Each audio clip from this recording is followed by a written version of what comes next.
Aimables téléspectateurs, merci pour votre fidélité à Star 21 TV, la télévision du 21e siècle. Bienvenue dans votre émission Starcom, une émission qui vous permet de décrypter, d'analyser, de comprendre l'actualité sociopolitique. Aujourd'hui, on s'intéresse à la loi électorale guinéenne en examen à l'Assemblée nationale. Vous le savez, les autorités guinéennes ont émis le souhait de modifier la loi électorale afin de l'adapter à la nouvelle constitution du 22 mars 2020, un projet soutenu par la mouvance présidentielle et ses alliés, tandis que ce projet est rejeté en bloc par l'opposition guinéenne. Pour en parler, nous avons comme invité Dr Ibrahima Souri Diallo. Il est le président du bloc de l'opposition constructive BOC et député à l'Assemblée nationale. Docteur, bonjour. Bonjour, Gilbert Kamano. Merci d'avoir répondu à notre invitation. Merci. Alors, je le disais à l'entame de cette émission, l'actualité reste dominée par justement la modification de la loi électorale, un projet émis par la mouvance présidentielle. Vous êtes député à l'Assemblée nationale, président du BOC. Quelle est votre réaction là-dessus? Oui, avant tout, le projet de chronogramme qui a été envoyé, nous de l'opposition parlementaire, nous avons complètement rejeté parce qu'on s'est abstenu de prendre position favorable à ce chronogramme. Mais qu'à cela ne tienne, il est important de rappeler que c'est-à-dire le code électoral ne colle non seulement pas à l'ancienne constitution et à la nouvelle constitution. Donc, il est important de rappeler que la relecture de ce code électoral et puis l'adoption avec correction des anomalies ou bien des articles qui ne collent pas, c'est fondamental. Et aujourd'hui, tout ce qui nous préoccupe d'ailleurs d'une façon générale, c'est cette nouvelle constitution qui a été votée et qui ne se retrouve pas comme telle au niveau, c'est-à-dire des journaux officiels. Donc nous considérons qu'il y a eu des articles qui ont été amputés là, et puis il y avait 157 articles c'est-à-dire au prime abord, et aujourd'hui on se retrouve avec 156. Donc de 157, on est venu avec 156. Et encore, il y a un rajout qui est très grave, celui du parrainage des candidats. Alors, est-ce que ça c'était dans la nouvelle constitution? Il n'y en avait même pas. Cela a inquiété beaucoup la classe politique de l'opposition parlementaire. Oui. Alors, beaucoup d'inquiétudes, docteur, vous l'avez mentionné. Le projet qui a été soumis au référendum est différent de celui qui a été promulgué par le président de la République le 14 avril 2020. Comment expliquez-vous aujourd'hui ces manquements, disons, le retrait de certains articles dans cette nouvelle constitution? Nous allons considérer que comme si c'est certains cadres, c'est-à-dire qui n'aiment pas la Guinée, qui se sont engagés, qui se sont mis dans ce jeu. Mais nous avons réglé ça déjà au Parlement. Quand la question est venue au niveau du bureau de l'Assemblée, étant déjà membre du bureau de l'Assemblée, secrétaire parlementaire, nous l'avons posé au président Damaro qui a dit ce qui a été voté, c'est ce qui reste valable, ce qui n'a pas été voté, et ni le non-avenu. Donc, mais il y a un bicéphalisme parce que le ministre de la Justice s'est prononcé. Il a dit que c'est ce qui a été publié et promulgué qui est valable, tandis que ce n'est pas les mêmes dispositions. Nous avons demandé alors une chose, relecture de cette constitution au niveau de l'Assemblée, parce que la Cour constitutionnelle ne peut pas se prononcer favorable à cette nouvelle constitution qui a été vraiment modifiée. Oui. Alors, vous êtes député à l'Assemblée nationale. Quelles sont, à votre avis, les raisons de la modification de l'actuelle loi électorale? Nous condamnons avec la dernière énergie parce que nous ne sommes pas d'accord. Oui. Alors, comment comptez-vous barrer la route à ce projet, docteur? Vous êtes à l'Assemblée. Quand on sait que l'Assemblée est dominée par la mouvance présidentielle. Non, c'est tout à fait contraire. M. Damaro, que vous avez connu hier, n'est pas M. Damaro, président de l'Assemblée.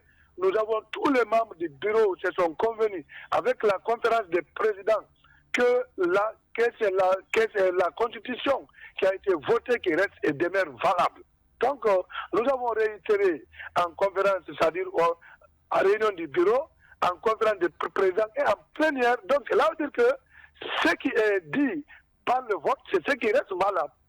Oui. Alors, docteur, à votre avis aujourd'hui, qu'est-ce qu'on reproche de la loi actuelle électorale guinéenne? Quels sont ses manquements réellement? Oui, vous savez que cette loi électorale, il y a beaucoup de manquements. Vous savez, ces manquements-là ont été soumis à la commission loi. On est en train d'analyser, vous-même, vous savez, cette loi est taillée sur mesure. Vous comprenez? Oui. Donc, ce code a été concocté entre deux grands partis politiques, voire trois grands partis, à savoir l'RP d'Arc-en-Ciel, l'IFDG et puis l'UFR. Plus loin, PDN. Nous pensons qu'il faut mettre des lois impersonnelles. Lorsqu'une loi est taillée sur mesure, ce n'est pas une loi qui va évoluer dans le temps. C'est pourquoi jusqu'à présent, on est en train de toiletter nos textes, parce que nos textes n'ont pas été conçus sur la base du respect, c'est-à-dire de la loi, mais ça a été fait sur la base du respect, c'est-à-dire des aspirations politiques qui sont dominantes. Oui. Alors, à votre avis, si ce projet passait, je veux parler de la nouvelle loi électorale, quel pourrait être l'avenir politique de la Guinée?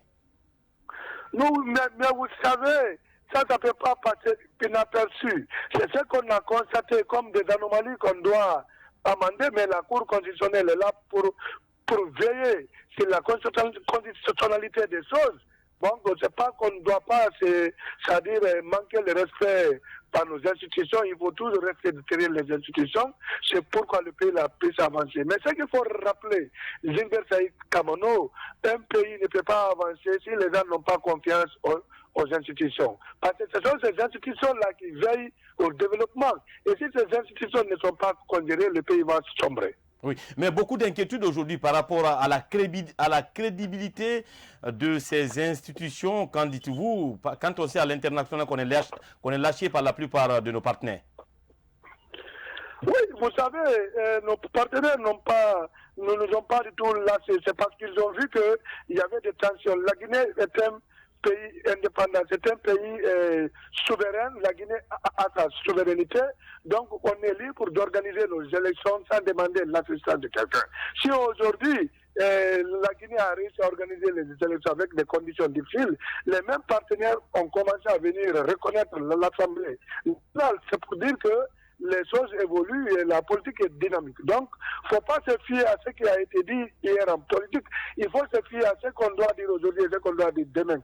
Donc, tout ce qui n'a pas été dit, il ne faut pas se fier à ça. Ce qui est dit, il faut prendre avec des pincettes parce que ça peut changer demain. Oui. Alors, vous avez suivi cette dernière sortie du président Alpha Condé chez nos confrères de Jeunes Africains Intelligents. La question lui a été posée concernant sa prochaine candidature aux élections présidentielles. Alpha Condé dit que c'est le parti qui en décide. Je veux parler du RPG Arc-en-Ciel en tant que leader politique et député à l'Assemblée nationale. Qu'en dites-vous? Voilà, vous savez, il y a des gens qui ne comprennent pas les enjeux politiques. Vous savez que lorsqu'Alpha Condé dit que c'est le parti qui décide, il a tout à fait raison. Si les RPG, après 10 ans, n'ont pas être de candidat, c'est Alpha Condé qu'ils ont passé, la loi lui donne encore droit, à partir du moment que la constitution a été modifiée, changée complètement, de revenir. Si son parti lui reconduit, mais qui va dire non? Alors, est-ce que vous êtes pour la continuité ou pour l'alternance, docteur? Vous savez, la continuité, ça c'est dans les RPG. Nous, la continuité ne se fera pas au niveau, c'est-à-dire de l'extrapolation de tous les partis politiques. Nous, on va se lever pour s'opposer à une continuité, c'est-à-dire de la mandature. Si Alpha Condé réussit encore à passer, cette continuité souhaitée par les RPG a gagné. Mais si nous, les autres partis politiques, on se fait la guerre, sans barrer la route à ça, cela veut dire que si Alpha Condé passe, il reste, il demeure encore président. Donc personne ne peut l'empêcher, si son parti lui confirme, d'être candidat. Alors, gardez la ligne, docteur Ibrahima Sori Diallo. Nous vous proposons un reportage de la rédaction politique de Star 21 TV. On revient pour la dernière partie de cette émission dans un court instant. De la Codenoc à la Codec, une nouvelle coalition qui dérange le sommet de certains leaders politiques guinéens. Des opposants membres du Front National pour la défense de la Constitution n'avalent pas cette nouvelle pilule politique qui vise à soutenir le projet de troisième mandat pour le président Alpha Condé. Les gens qui sont en train de rebaptiser leur mouvement, ils sont dans leur rôle. Ils sont dans leur rôle de mensonge au peuple de Guinée. C'est eux qui ont dit au peuple de Guinée qu'ils sont en train de tout faire seulement pour changer une constitution qu'ils ont appelée constitution chiffon. Maintenant, ils ont mis en place une constitution il n'y a même plus de constitution puisque la Guinée n'en a pas. Alors, ils sont dans ce rôle de se servir eux-mêmes au lieu de servir le peuple de Guinée. Ils sont dans leur rôle d'accumuler, n'est-ce pas, des richesses de l'État pour donner à leur famille, pour donner à leur État, pour distribuer à leur environnement, à leur environnement immédiat, de façon à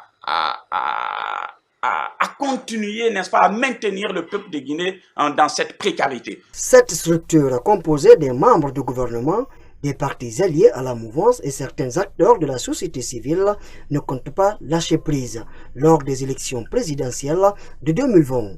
Une nouvelle donne politique qui risque de fragiliser l'unité nationale, la paix et la culture démocratique, s'insurge le responsable de la communication de l'UFR. C'est un groupe de putschistes se réunit. On l'attend, vous entendez Koba, Kodeno, Kodek, ou c'est Bonbon Srelac, ou c'est Lac, on ne sait pas. C'est des gens qui veulent aujourd'hui nous ramener vers le parti unique. Mais nous sommes en 2020. Écoutez, nous nous sommes battus en 2010, si vous vous rappelez, pour instaurer une démocratie en Guinée. Les événements, vous n'avez pas oublié les événements de 2009, lorsque les gens ont été massacrés. Tout ça là, c'était pour qu'on ait une démocratie en Guinée. Et nous sommes obligés aujourd'hui de nous battre pour maintenir, pour consolider cette démocratie. Donc nous n'allons pas nous laisser faire par un groupe d'opportunistes, un groupe de personnes qui sont à la recherche des décrets et des miettes, saboter tout ce qu'on a fait. Comme nous l'avons dit, nous continuons notre combat pour la démocratie. Le peuple de Guinée est avec nous et dans ces jours à venir, vous nous entendrez à partir du FNDC. Pour éviter un embrasement politique en 2020, PP Francis Haba invite les citoyens à l'Union pour contrer cette initiative de troisième mandat qui, selon lui, va à l'encontre des intérêts du peuple de Guinée. Cela réconforte en tout cas les partis politiques d'opposition qui ont vu depuis déjà 2 ans que Alpha Condé était sur le chemin, n'est-ce pas, de la présidence à vie. Donc, toute cette mascarade électorale, tout ce qu'on a vécu en Guinée, les morts, les blessés, les humiliations de femmes, les viols, les maltraitances, la répression d'opposants, je pense que tout ça, c'était pour aboutir à sa présidence à vie. À sa présidence à vie. En fait, son goût au pouvoir est tel que on ne pourra pas l'arrêter si le peuple de Guinée, si l'opposition, si la société civile, si on ne renforce pas nos rangs dans les secteurs, dans les quartiers, dans les communes, si on ne continue pas à résister, malheureusement, nous allons voir notre pays s'appauvrir davantage, nous allons voir nos libertés confisquées, nous allons voir notre démocratie reculer. Cette mise en place de la nouvelle coalition intervient à quelques mois seulement des élections présidentielles prévues théoriquement au mois d'octobre 2020. L'émission Starcom se poursuit sur ce plateau de Star 21 TV, la télévision du 21e siècle, avec bien sûr notre invité au bout de fil. Il s'agit de Dr Ibrahima Souri Diallo, président du bloc de l'opposition constructive BOC et député à l'Assemblée nationale. Docteur, vous êtes là? Je suis là, oui. Vous avez suivi ce reportage de Star 21 TV. Quelle est votre réaction là-dessus? Bon, avant tout, je vais d'abord remettre nos amis du FNDC dans l'ordre. Parce qu'il ne faut pas se mettre seulement à faire des déclarations, c'est-à-dire que des votes en guerre, des déclarations d'intention, des déclarations de positionnement qui ne produisent rien. Donc, lorsque vous êtes dans un combat, organisez-vous et passez conformément à la loi. Vous savez, aujourd'hui, qu'est-ce qu'a fait l'échec du FNDC? C'est l'orgueil. Le FNDC avait des éléments à la création qui pouvaient bel et bien développer des stratégies pour empêcher, c'est-à-dire le changement constitutionnel. Mais ils ont ramené le débat au sein de leur rang. Ils ont commencé à s'attaquer, d'où qui a conduit le départ de certains leaders, comme nous, pour aller mettre en place le CAR. Aujourd'hui, nous avons dépassé ça. Ils n'ont pas réussi à empêcher, c'est-à-dire le changement conditionnel. ils n'empêcheront pas une élection qui va inclure Alpha Condé. Lorsque maintenant, telle disposition est là, c'est de se donner la main, développer des stratégies pour que ce peuple-là, comme celui qui doit voter, pour ne pas que Alpha Condé soit réélu. Mais lorsqu'ils se mettent à dire que ça ne peut pas avoir lieu, ça ne peut pas avoir lieu, ils seront en porte-à-faux avec la loi. Moi, je pense que ce n'est pas ce qui est fondamental. Nous tous, personne ne veut qu'après les 2 mandatures, qu'Alpha Condé revienne président de ce pays. Oui. Mais lorsque vous pensez que cela ne peut se faire que dans la guerre, moi, Dr Diallo, je ne peux pas vous accompagner dans ça. Tout ce qui est dans la légalité pour que le changement ait lieu, je suis pour ça. Mais tout ce qui est pour la violence, pour que le changement ait lieu, je ne suis pas pour et je ne soutiendrai pas. Oui, mais Alpha Condé, justement, puisque le Front National pour la défense de la Constitution avait sursoir à toute activité parce que simplement le pays traversait une crise sanitaire. Mais aujourd'hui, le FNDC menace de reprendre les rues parce que l'Assemblée a pris fonction du côté du Palais du Peuple. Il y a eu regroupement. Qu'en dites-vous justement de cette sortie du FNDC? Oui, si le FNDC peut vraiment sortir les gens de la rue en respectant la distanciation sociale, alors ils peuvent le faire. Mais je pense que ce n'est pas possible. Aucune manifestation, le pays est confiné, personne ne doit sortir dehors. Pour le moment, en principe, on ne devait même pas circuler à Conakry. On devait confiner les gens chez eux, les donner à manger. Mais comme le pays n'a pas les moyens pour faire ça, si maintenant les gens se disent qu'ils vont sortir pour aller manifester, je pense que l'autorité de l'État doit les ramener en ordre. Ce n'est pas le moment, quand vous échouez, quand vous utilisez des manifestations, ça ne vous a pas donné quelque chose, il faut changer de stratégie.